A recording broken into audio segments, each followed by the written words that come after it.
We are doing we try to put people first of all in the summer. The answer is the last week we will because we took conference for about 2.5 weeks, evaluating the feedback, so the way the process works changes, and I'm going to go over the Midrealm specific changes from this most recent edition. Then we're going to hit up kind of greatest hits from the last couple editions, and then I'm going to talk about the different areas of being a marshal and about combat, to give kind of an overview of what I think the important parts of it are. As we go through this, if anybody has any questions or feedback, feel free to do it. This has worked best when it's a little bit interaction, when there's interactive and people give commentary. Some of the things that we've changed have been a result of these kind of classes. So any questions before we begin? Okay. All right. So Society released a new edition of the handbook. One of the things about the SCA is that with the handbook is the Midrealm can have tighter rules than Society, but we can't have looser rules than the Society. So the Society could be like, everybody has to wear a helmet, and we can't be in the Midrealm. Nope, you don't have to wear helmets here. No, we could say you have to wear 2 helmets, which we would not do. But that's an example where we could be tighter than the Society, but we can't be looser. So the major changes that happened in the most recent edition of the handbook from the Society level that are applicable to the Middle Kingdom. The biggest change, to my mind, from that is they changed the groin protection rule. I'm going to just read the clarification here. I think that gets a good way of going around it.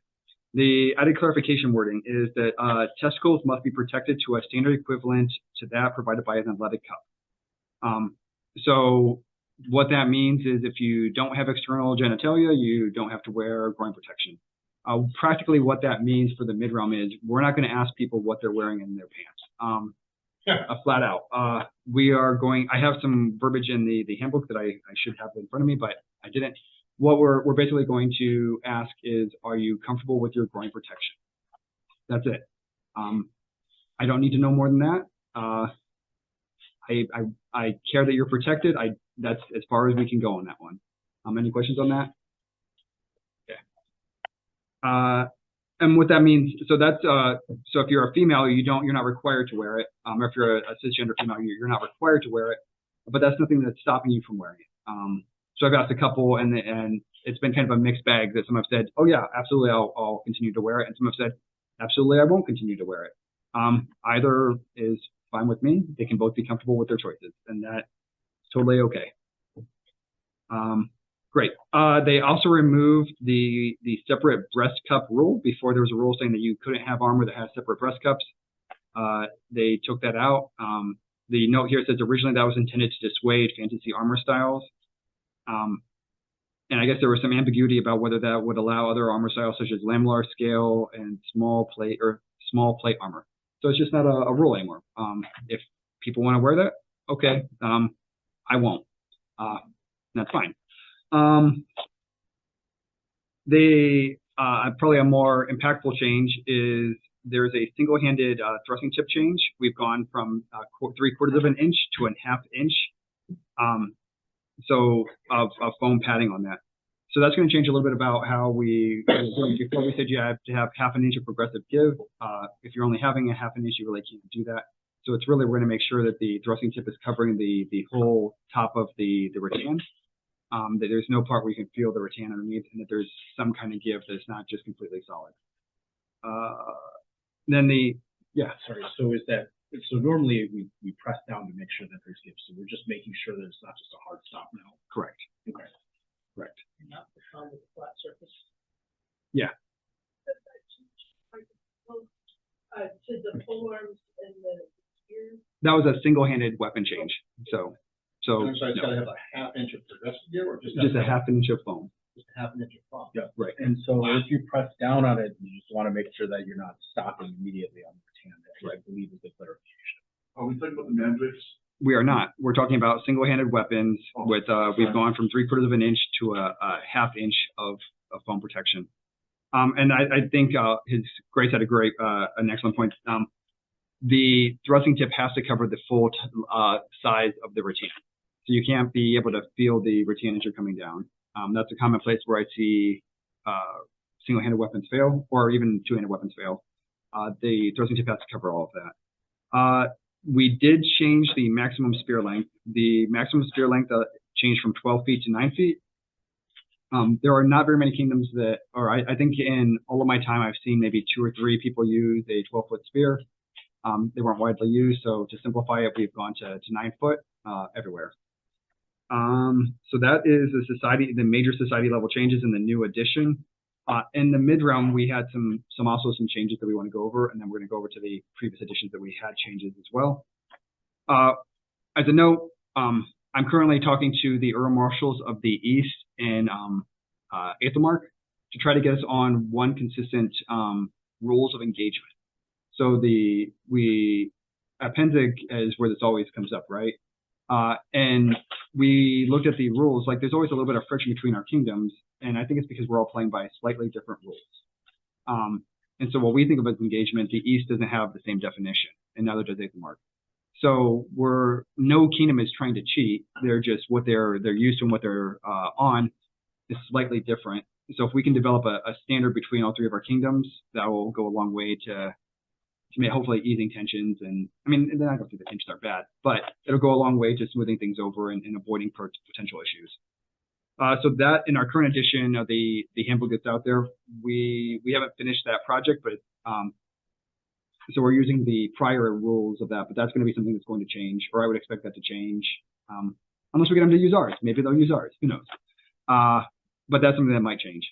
Do you think that rollout is going to be before the spring when we start doing world maneuvers? That's the goal. Okay. We have a time right now where it's more of a tournament season where we can try to get good changes done and then have a whole season of preparing it. What we would not do is make the change in July. Okay. Excellent. I thought you had your hand up. Okay, we also officially put into the handbook the heat and air quality rules. We kind of standardized the heat rule. I don't have that in front of me. The rule that we did, I'm going to pull up the handbook on my phone so I have internet on that. We put in different wording. Before we were saying that if the heat hit 103 degrees locally, you had to be done for the day. And we changed that up a little bit so that it's, I think if it hits 103 degrees, you have to be stopped until a time that it has not been 103 degrees for an hour. So that gets or you could go inside where if there's air conditioning, you could go fight somewhere where it's cool. And then we also changed, there's some scientific information about air quality rules this past summer. Smoke from wildfires that affected the Midwest. So there's some guidance on how the air quality rules, if the air is bad, don't fight. Which touches on something that as a marshal, if you're running your practice, you can always say we're not going to have practice if the conditions are not safe. So the example that comes to my mind is if you show up to your fight practice and the whole entire field is full of bees. You probably don't want to fight in a field full of bees, but we're not going to make a rule that says don't fight in a field full of bees. We're just going to trust that the marshal will be like, yeah, the rules aren't safe. We're not going to have a fight. So we did that. The next thing is in the society rule, they changed up some of the requirements for hand and elbow protection. In the Midrealm, we are going to continue using our standard that we previously had. So we are requiring hand and elbow protection even behind a shield, regardless of how far away from the edge it is. So that's somewhere where we're a little bit tighter than the society. We added a rule to say that mandrake-style rubber thrusting tips are prohibited on all fiberglass spears. So you can't use it on any spear. Society was, that was a society rule. We had kind of more of a clarification because the next thing we're allowing is that you can have a 6-foot fiberglass spear now. Before we exclusively didn't allow those in the Middle Kingdom. Now we're going to allow 6-foot fiberglass spears. If you're using a 6-foot fiberglass spear, you can't have a mandrake thrusting tip on it. You have to have a normal spear thrusting tip on it. You put, are we still on with under tip on 9 foot with hands or standard tip up? The society said not on any spear, so I would say not to have it on any spear, but you could have it on. Hey, I got a lunch. But you could have it on a. Ooh, she's very distracting. That reminded me of a song. I'm not gonna go there. I'm trying to stay focused. She is beautiful and amazing. You could have a mandrake thrusting tip still on a pull. Oh. Okay. That's something that when we were originally rolling it out, we said, hey, we're not going to allow that. And then we got feedback from a lot of people saying, hey, we like them and we haven't had issues. Okay, cool. We will be responsive to how it goes. So that's I'm what just we wondering do. how it's different using it on a pole-on versus on a spear. With the Fiberglass. I'm sorry. I thought you said for hand spears also. we're just going to go and say you can't use a mandrake on a spear at all, but especially not on a fiberglass spear. The fiberglass spears, they're hollow on the inside, and these discs they can compress and they can kind of get down. It's just not a good situation. I get it. Okay. Let's see. We added a rule to be explicit that if you have a spear over 7.5 feet in length, you cannot have a thrusting tip on both ends. And that's more because the society, they changed up how they were organizing the weapons, and it wasn't clear that if you had a 9-foot spear that you couldn't have thrusting tips on both ends.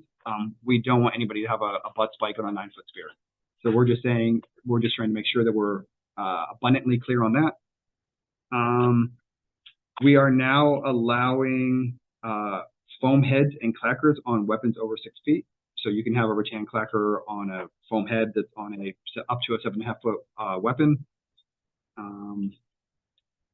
We changed the authorization requirements to become an MIT and warranted marshal. A couple years back, we condensed the number of authorizations we had so now we only have 5 authorizations. We have single-handed weapon, two-handed weapon, pike, combat archery, and siege. So we have 3 tournament styles, we'll call it, and then 2 melee styles. And we are still saying that to be an MIT and a marshal, you had to have 3 styles. Well, if you have 3 styles, you have all of the tournament styles, and that's maybe a little bit overkill. So instead, what we are doing now is to become an MIT, you need to be authorized in a style, and to be a warranted marshal, you still only need to be authorized in 1 style. How that changes up the authorization process that people are doing is, this also is a change on that. If we're doing an authorization, if you're a marshal, you can still participate in an authorization that you're not authorized in, but you cannot be the primary. The person who is chiefly running the authorization has to have that authorization. So if you don't have the pike authorization, you can still be the second marshal for that and keep an eye and watch how the safety is going and how things are going and provide feedback. But you need to make sure that you have a marshal who is authorized in that style to be the primary. We tried that out with combat archery and siege to try to bolster the numbers, and it worked really, really well there. So I think it'll work really, really well on this area too. Yeah, the 6-foot fiberglass spear. What authorization does that now fall under? So that falls under the two-handed weapon or under the pike authorization. If you have either one of those authorizations, you can fight with a 6-foot spear. Okay. It seems kind of silly to say if you're with a pike authorization is a thrust-only weapon, thrust-only spear over 7.5 feet. So it seems kind of silly to say, well, you can thrust with this weapon, but the 6-foot is way too dangerous for you to do. I want a clarification. No, it's good. I talked about that a little bit too earlier, but it's good to talk about it now. So any questions on becoming an MIT or being a warranted marshal? I should also add that on the warranted marshal, we have the other thing that we're doing to become an MIT, instead of having the 2 authorizations, that was kind of a stand-in for, we want you to have experience. We want you to have some time under you. What we're saying now is that we want you to be authorized for 6 months before you can become the begin the MIT process, with the understanding that that's something that on a case-by-case basis we can waive. The example that comes most readily to mind is if you are starting up a new group and you get somebody who's authorized and they want to start having fight practices, well, you need to be if you're an MIT, you can be the group marshal. But if we say, well, you have to wait 6 months, that's shooting ourselves in the foot. So that's definitely a case where we would say, okay, cool, you can be an MIT. We want your group to get these practices going. So we're trying to be flexible. So we have rules.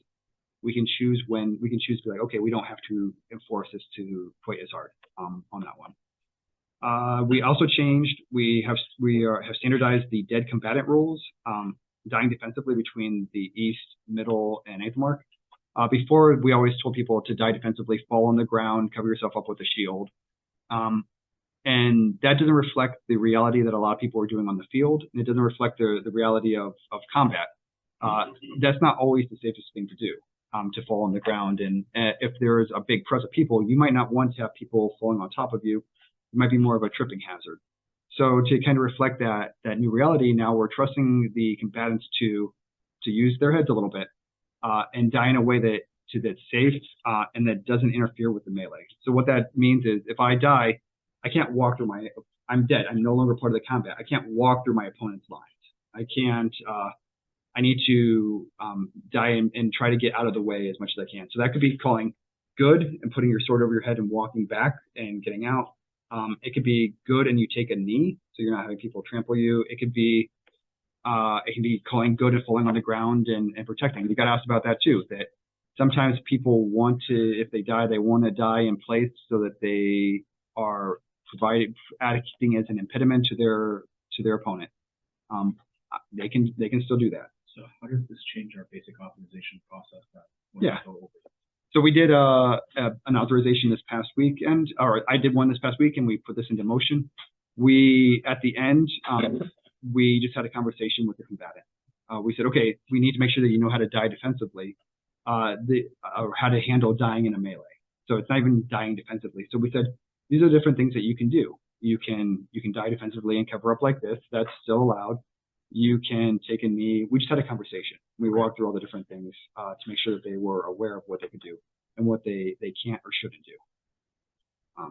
So it's, yeah. Isn't the problem with taking a knee that people may still think you have just lost a leg and are going to keep taking shots at you? So the big thing you should do is you should call out, good, dead. Put your sword up so you're trying to look indefensible, or so that you're looking like you're no longer a threat, and take a knee. I'm not saying that that's always the best situation. We're trusting that our combatants are going to be the best judge of what's safe and right for them to do. I know that, I mean, there's been times where I've called good and I'm walking off and I still get hit. It's going to happen any way it goes. But I found that the time where I would take a knee most often is if I'm in a field battle. And usually if I'm in a field battle and I take a knee like that, people are usually walking off around you anyway. So it's not really a big thing. You're stuck in the middle of a bridge, you can't get out, just repeatedly say dead. Right, and maybe try to walk throughout your back of your line, or try to crawl out.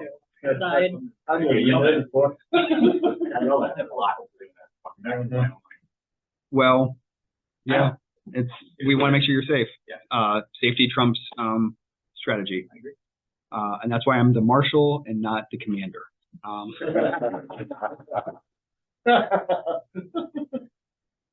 We did revise our authorization and inspection guidelines. We talked a lot about how the authorizations kind of look right now with that kind of question.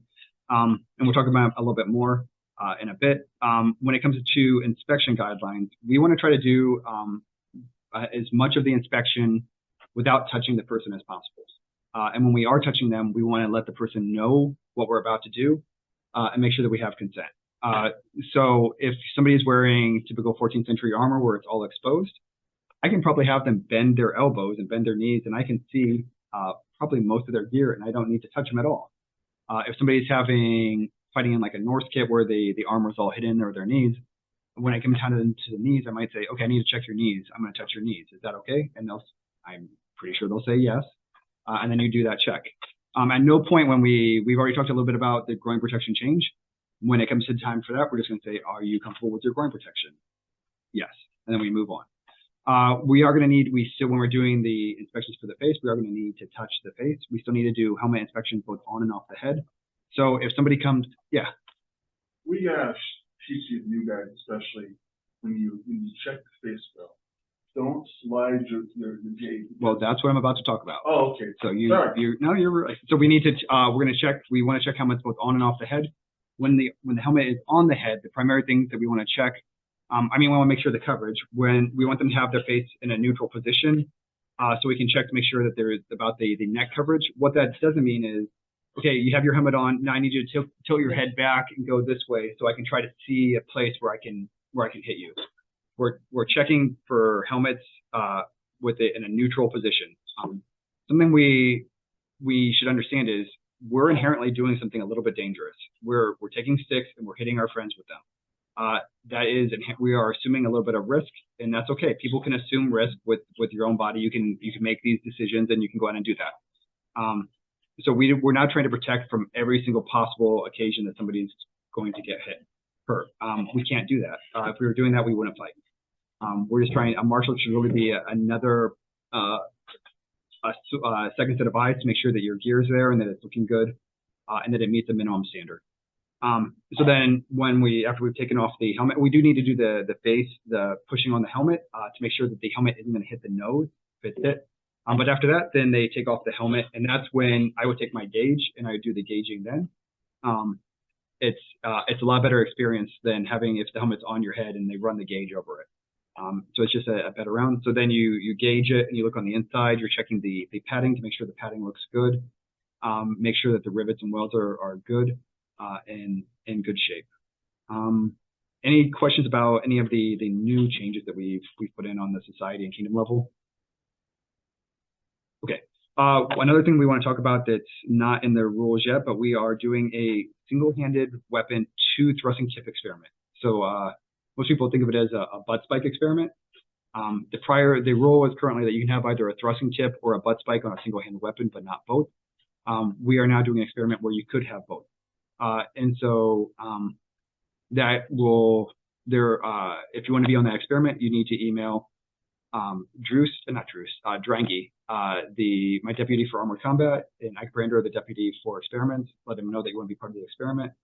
And then you're going to have to report every time that you use the weapon. They're going to want to see a picture of the weapon that you're going to use before you start, so that they can we're trying to be mindful and take a well-reasoned, thought-out approach where we want to see your weapons beforehand. Things on these that we want to make sure are, if you have a full metal cap on the bottom of your basket hilt, you can't have a thrusting tip on that. Just flat out, you can't. There needs to be at least a ½ inch of rattan before the thrusting tip. So if you have like a metal tab at the bottom, you have to then have a ½ inch after that, and then your thrusting tip. So this might not work with people might not want to use it with every single pommel that they have. If it's less than 1.25 inches at the bottom, you're going to need to build that up with some leather or something like that, so that it now will still gauge properly. And then the thrusting tip is still just a normal thrusting tip.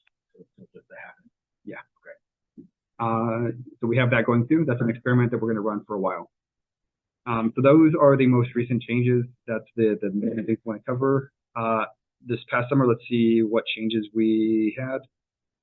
We made the dying defensively and air quality rules, so we've already talked about. So that's good. Then last winter, we took out, at some point I'm going to need to stop talking about things that are a year old, because people should probably know it. But the top and the side of the head are proof from thrust. It's not that it's an illegal target area. So if you get thrusted here or here, it's no good. So if somebody's taking a shot at me and I turn my head and I get here, that's fine. That's not target substitution. That's your helmets. The helmets are said that the top and side are proof. So if something is proof from something, then that means it's invulnerable. So it makes sense that you could use that as a blocking option as well. So that downward to a bill is still considered open face, if I recall. Right? So if you have a bill that's sticking out like this, so a thrust is to the face area. It is where it is. So if I have a bill that sticks out like that, and I get thrust in the bill, I think you should take that. Okay.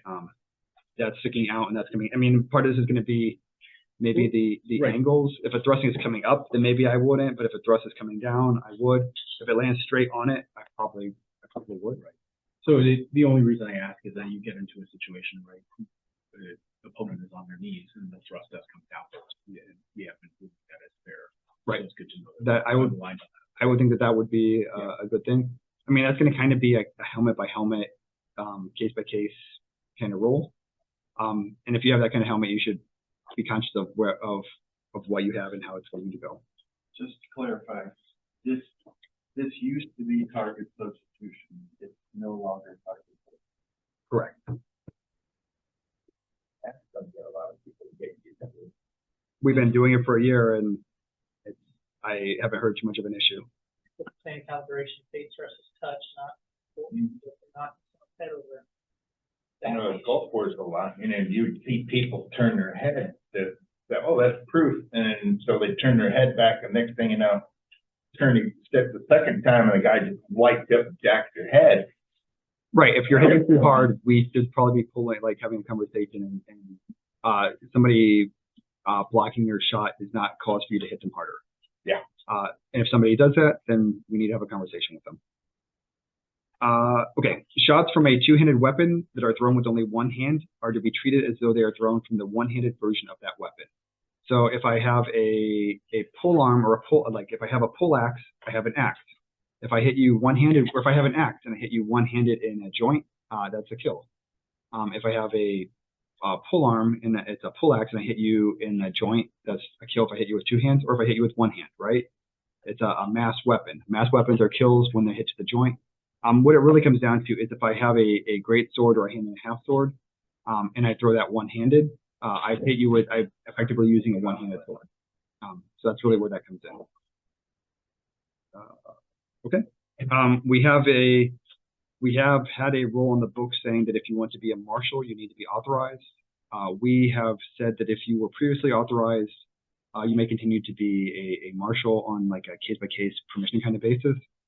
We have people who are aging out of the game or who are injured and no longer able to do that. And they still want to contribute, they still want to participate, and it would be dumb of us to say, well, you're no longer any good to us. No, they have good knowledge, they have good experience, they can absolutely continue to be a marshal. So we can waive that. We're doing it on a case-by-case basis just so that we have some kind of know who is doing it, who's taking advantage of the program. I need to talk to you after that. Yeah. We changed up the combat archery and siege MIT process. There used to be a requirement to take a bunch of classes. Classes are no longer required. We're now running it like MITs for armored combat, where you collect signatures in different areas, and then there's a test that you take. We also said that a bow inspection signatures can be gotten from working on the archery range. At the archery range, you're going to see probably more bows than you do at most SAA events, so it makes sense to do it there. So we have that. Then from last summer, some changes. Zoom bang is no longer considered as armor equivalent. It's still good as padding, so you can't use zoom bang to cover your kidneys alone. Wait, what now? Zoom bang? What is that? It's a non-Newtonian liquid that's supposed to get hard when it gets hit. People were using that for kidney protection, and it's really not the best thing to use for that. It turns out it has a rather short shelf life if you're hitting it all the time. It's made for motocross. And the occasional bang. It's not designed for what we do. Okay. Right. An unmodified hockey glove may not be used as hand protection on a weapon, but it is allowed behind a shield.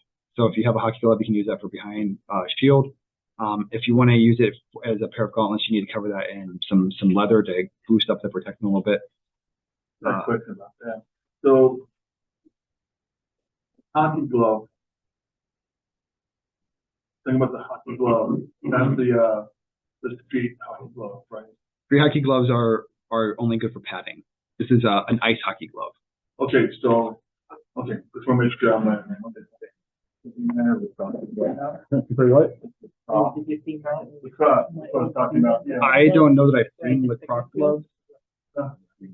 Okay, he's saying they're roughly equivalent to street hockey, so I think they're better than that. I whack you pretty good. Anyway, they will still not be adequate. They're still not adequate for use as a weapon. Okay. Okay, weapons may no longer be covered in rawhide. What I've heard is that there were cases of people getting forearms broken, and the teams were allowing it. I only know a couple people who are using them here, so I don't think that's been a thing here. Lanyards may be waved on a single-handed weapon during melee if it is safe to do so. So if you're fighting at a huge field and somebody doesn't have a lanyard and the marshal's okay with it, that's fine. Two-handed weapons may have a handle area less than an inch and a quarter. So that's a handle area. That's not the whole length of your shaft. So it's got to be some kind of reasonable section. Inch and a half, what now? An inch and a quarter. So a two-handed weapon may have a handle area less than an inch and a quarter. So a place where you're going to grip your sword can be less than an inch and a quarter. How does that work? You should have too. It's a hill. It's not. It's a hill. It's where you're not going to be hitting with people on that. Or they had fear. Right. Or Say thrusting hip or? no, the hill where you hold where you're An inch and a half? where you're holding the less. can be less than Where you're gripping the sword. Oh, how big, how wide? right. We gauge all weapons. Yeah. What we're saying is No. I don't know why. I'm like, that makes no sense to me. Okay. Two-handed weapons may have a handle area that is less than an inch and a quarter in thickness. Is that? Yes. Okay. Got it. We were talking about mandrake spear tips. They're no longer permitted on fiberglass spears. Combat archers, just to be clear, combat archers are permitted to wear only half gauntlets. There was a time, a brief moment where we said they had to have full hand protection. That is not true. They can wear just half gauntlets. A big change that came out is that combatants do not need to be paid member to authorize or to fight. We are no longer a pay-to-play kingdom. Marshals, however, are required to be a paid member, and MIT should be a member before starting the MIT process. So as a marshal, you're an officer. Officers have to be members. So you have to be a member if you're going to be an MIT because you're training to be an officer. You're like a deputy officer. All combatants are required to have a waiver on file with the clerk of the roster. If you don't have that, then you don't have valid authorization. We have on our authorization database, there's a column that says waiver, so we can go ahead and see that. I think if you don't have a waiver, I don't even think you show up on there. And I think you don't show up on the file. We did a big review of that last winter, so we should be in good shape on that. Authorizations may occur at official practices or events. So any event you can have an authorization at, as well as official practices. What that means is if I'm having an impromptu fight practice in my backyard, I can't do authorizations there. It needs to be like the official group fight practice that you announce in your normal channel. So like if I'm the group marshal for Fierstad and I'm saying, okay, we're going to have a practice, and I'm announcing it how we announce all of our other business and the people are allowed to attend. That's a public practice. That's an official practice. You can have an authorization there. Question, just to clarify, does that include CA and siege as well? It does. Excellent. Unless you don't mind. So if you and I are there and he's new, but he's been threatened with you, you have to get a marshal and another marshal because you fought with them, right? No. You train them? So I'm going to trust that my marshals are good, competent people and can know if they have a conflict of interest. There's places where that might be a really hard requirement. Where I'm from in Oaken, that's relatively easy. We have a lot of marshals. In Midlands, that might not be quite as easy. So, I mean, best practice is you have two marshals who are not familiar with the fighter, and you have somebody they haven't been fighting with. But that might be a big ask. If we can do that, absolutely, let's go that route. But if we can't, then I'm going to trust that the marshals are going to be, that they're not, I mean, I don't think any marshal that I know of wants any fighter to ever fail the authorization. We're not here to fail people. We're here to make sure that they're safe. So I don't think that I trust my marshals to do whatever they can and be impartial and good. Okay. Waivers should be signed at practices and events, and they need to be waivers at practices need to be submitted at least quarterly. After an event, you need to get the waivers in pretty quick. You had you're winding up for a question. Well, yeah, no. Is there any way for us to get a waiver that can last the season? As it currently is, we have to have them sign in and the waiver every time they attend the practices team. Right. My understanding of that is what we need to be doing. Okay. Until I get different direction from society, that's what we're going to do. Yeah, I think that seems a little overkill too, but it's what we've been told to do, and that's what we're going to do. All right, next up, we're going to talk about authorizations. We talked about this a little bit already. The Middle Kingdom just has 5 authorizations. We have single-handed weapon, which would allow the use of any single-handed weapon with a shield or another weapon. So if I want to come out and do a single-handed authorization with 2 weapons, that's fine. If I want to come out and do it with a buckler and a sword, that's fine, or an axe or whatever people want to use. Single-handed weapon, that gives you that authorization. Two-handed weapon is any two-handed weapon other than a pike, which a pike is a thrust-only two-handed weapon that's over 7.5 feet. So usually like a 9-foot spear. And both the two-handed weapon and the pike allow people to use a 6-foot spear. And then we have combat archery and siege are the other authorizations. Anybody can do any authorization first. So if somebody comes out and we used to have carve-outs where if you wanted to have combat archery, you'd have to have a sponsor, or if you wanted to if you were a rapier combatant, you could get spear first. I don't know that increased the safety on anything ever. It just kind of provided a barrier for people to entry. So anybody can authorize any style that they want first. What we're trying to do is the initial authorization for the tournament style, we're going to call them single-handed weapon, two-handed weapon, and pike. If you're doing your first authorization, we want to do the normal authorization, what we think of as a primary authorization, where we're having people spar, calling out shots. We want to see shots to the face thrust and body thrust. We want to see that they're fighting somebody on their knees, that they're fighting somebody who is when they're on their knees, they're fighting with one-handed. And then we do the crown round where you act out blows. Where I think that this has a bit of problems is I don't think that that people, like, in my mind, I would not want to go do a pike and have that be my first authorization. But if people want to do that, they can. And I'm going back and forth on whether I think we should make them do like the one-handed and the like. Some of it seems a little bit goofy. I think people usually yield on that. But I mean, I think that if that's where you're going to go, that's where we're going to kind of fall down. So I don't know. I hem and haw about what's best on that one, about whether having them have to do one-handed is good. I think they need to fight from, if that's your first one, you need to have somebody on their knees, because I want to make sure you're not going to blast them, and I want to make sure that you're okay fighting from there. It's just really the one hand. But we'll see how that goes. We might revise that a little bit too.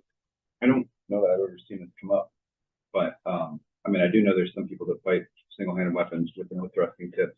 If somebody's coming in for their first off and they don't have a thrusting tip, you just let it go and like, okay. We would let that go, yeah. That's kind of an edge case. Yeah. Yeah, I'm not going to tell somebody go train up and do it. With that said, though, if somebody if they're thinking that this is a way around it to say I don't have a thrusting tip, and then they go and they put one on and they hurt people, you'll get your card pulled pretty quick. And then we want to, as we said, authorizations, we're here to make sure people are safe. We're not here to be failing people. Any questions on initial authorization? Okay. And then advanced authorization is we're just going to be sparring, calling out shots. When we're talking about with the pike authorization, you can do a pike authorization. You can do that as a duel, where you just have 2 people where they're just fighting, as if it were a single weapon, handed weapon or two-handed weapon. You can do a couple people in a melee where you're watching them all. We are not requiring a melee component as part of the pike authorization, but it can be done in a melee. So we're trying to give some flexibility to marshals and how the day is going and where it's going and the number of people that we have available.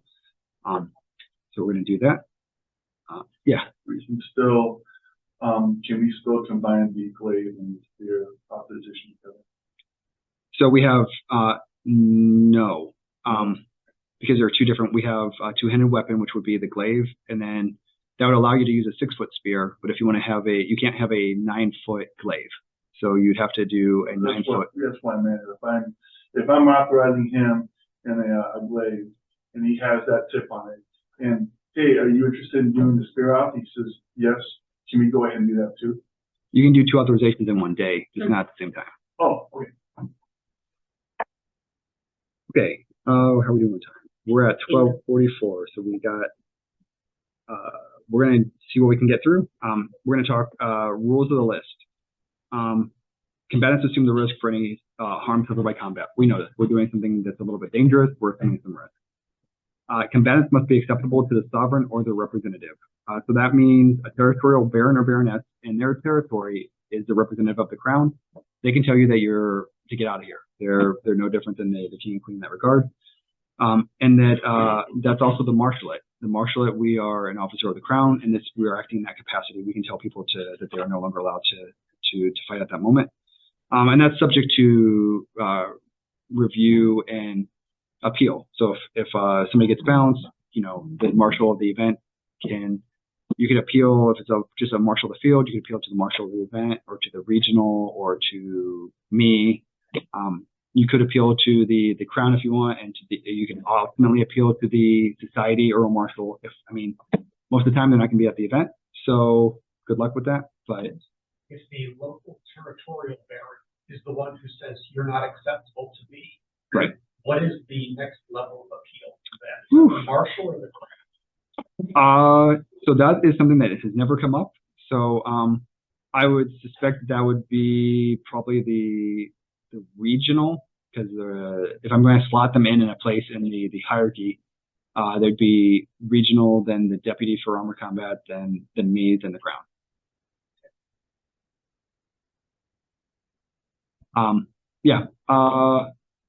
The Order of Presidents might say something different on that, but heralds don't have an army. Are you asking in terms of safety, or the person themselves who have issues with their character? If for whatever reason the local territorial chooses to exercise their right to say you are not acceptable to me, step off this list, and the fighter does not choose that, who can they appeal that to? Well, in that situation, they have to acquiesce at that moment. They can go appeal right after.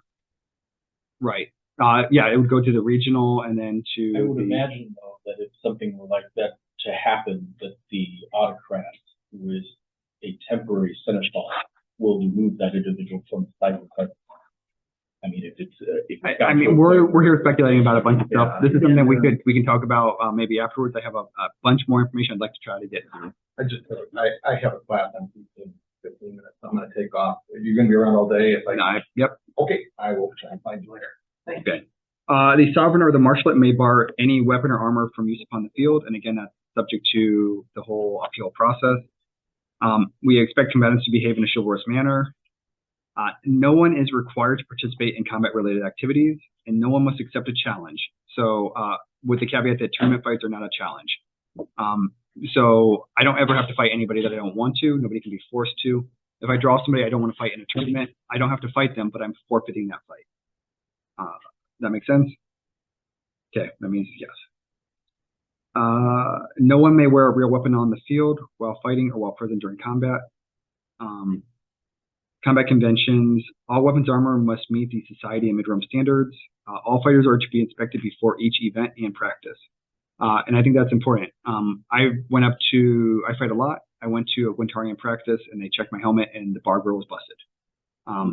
So we don't always catch our own gear. It's important to get the stuff inspected and have that done every time. Hold means to stop immediately. We do not strike opponents on the ground, and they are not permitted to throw shots. So just don't do that. If somebody repeatedly makes themselves helpless, they may be deemed by the marshal to have been defeated. So if a shot's coming in and they fall over because they don't want to be hit, and they get back up and they do it again, say, no, stop doing that. Maybe give them a warning and then call them dead. I don't think I've ever seen that come up, but that's where we're at. Grappling, tripping, throwing, punching, kicking, wrestling are all prohibited. The target area is the head to an inch above the knees, excluding the hands and wrists. An armored hand may grasp the haft or the keons or the pommel of an opponent's weapon, but you may not touch the blade. But you may touch the blade of your own weapon. So with half swording, I can have my hand on my blade of my sword. I can do half swording. I can't grab my opponent's blade. If I am half swording, I can't. I can't do cross stitching. I can't hit you with the section between my hands. Don't do that. That's really bad. A combatant may not strike with a shield, but a shield may be placed against an opponent. So I can place my shield, and it can be touching my opponent's body. I can't be punching them with it. I can't be pushing into them. And that's a little bit different. So if this is where my shield is, and this is my opponent can hit themselves with my shield. Like they could be driving. That's them hitting my shield. I don't have to give up my space. I don't have to yield to them coming in on that. But you can't punch them with it. Does that make sense? Basically what you're saying, you can deliberately go out, set the edge like this, but you just can't hammer it out there. Correct. Yeah. And if they come in, if they're pushing on it, that's them pushing on it. That's all I know. Yeah. A shield has to be controlled by the hand. Okay. Blow acknowledgement. Effectiveness of a blow is left to the honor of the combatant being struck. So if you hit me, I gotta say whether it was good or not. Shots to the face should be lighter than, we should be taking shots to the face lighter than the rest of the body or head. Our armored standard is that we're wearing just an open face helmet with a mail drape.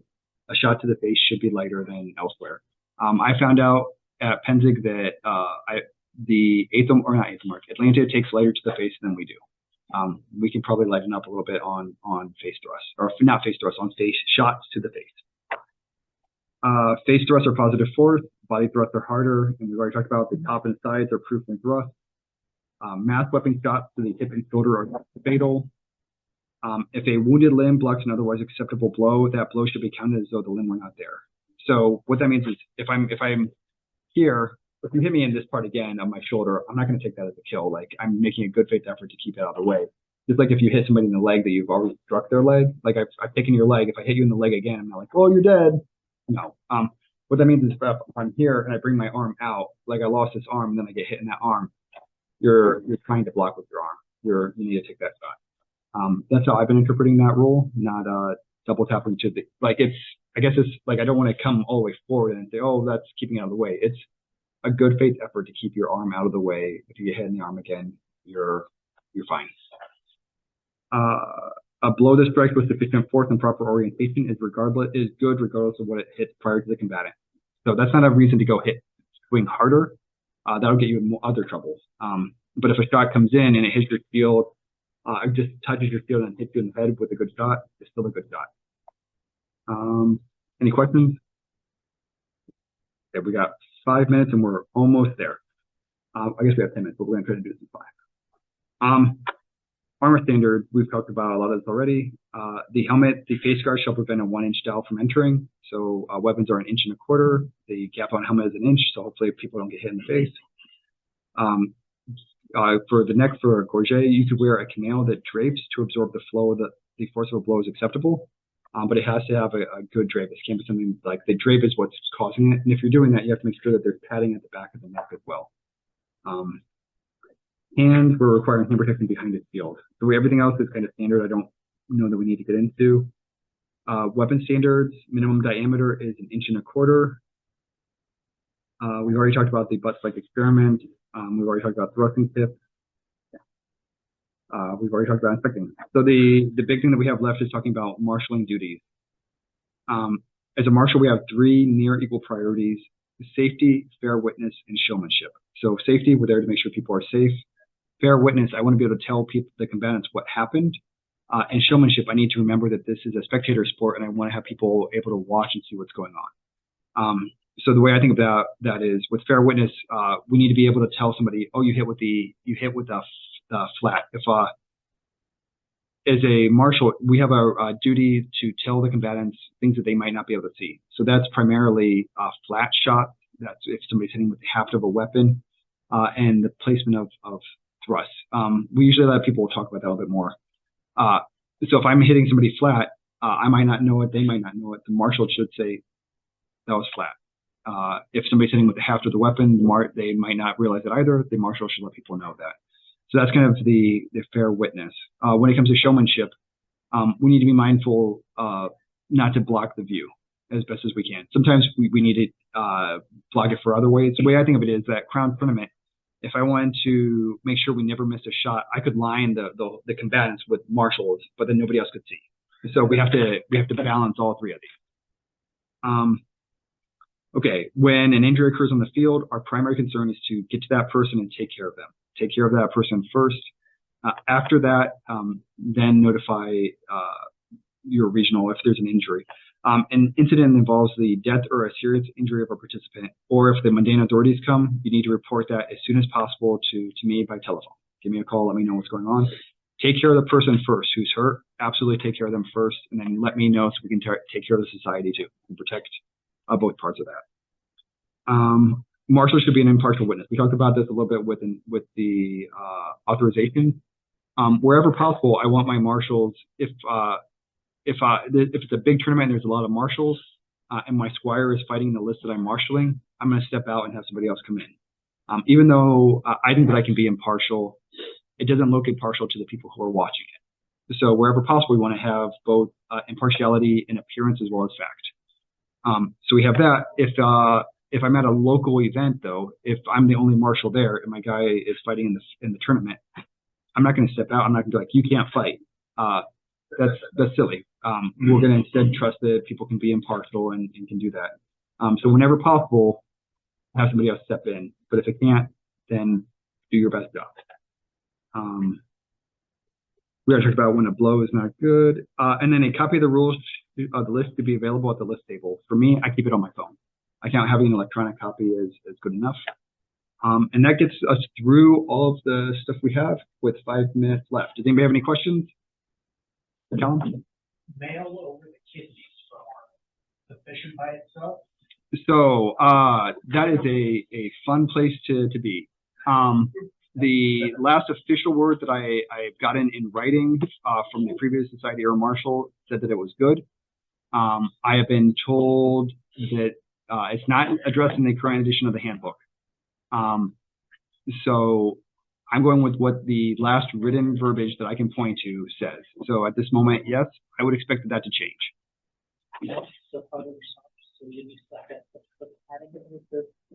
You would. Yep. And when people are doing that, if you're using fan mail, you should still have, as you said, you should have soft, and it should also not be like that microfiber mesh stuff. It needs to be substantial if you're going to try to do that. With that said, this past week I saw a guy who was wearing chainmail as his body armor, and he had a gamut underneath. And what he did is he took pieces of leather and he attached them to his chainmail. So he had overkill than what we would need, and it looked fine.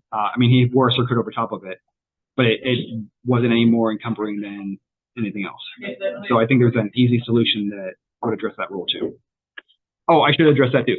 As a marshal, we should try everything we can to keep to, like, if we tell somebody you're not safe, try to find a way to get them on the field. Like, don't just say, no, you're done. Like, it's our job to help people get on the field. I help them with duct tape or something, right? Duct tape, or say, okay, I was at an event and somebody's leg armor kept falling down, and the solution was, they were saying, oh, we can see your knee, you're no good. Well, he had it hit the armor attached too low, so we split up his armor. We just split up. It was actually more like loosening and making sure your straps are fine. But we should try to do that whenever we can. And then afterwards, help that person that you might want to try this for that or whatever. After you leave the event. Thank you. If you're an MIT, I'll send your paperwork.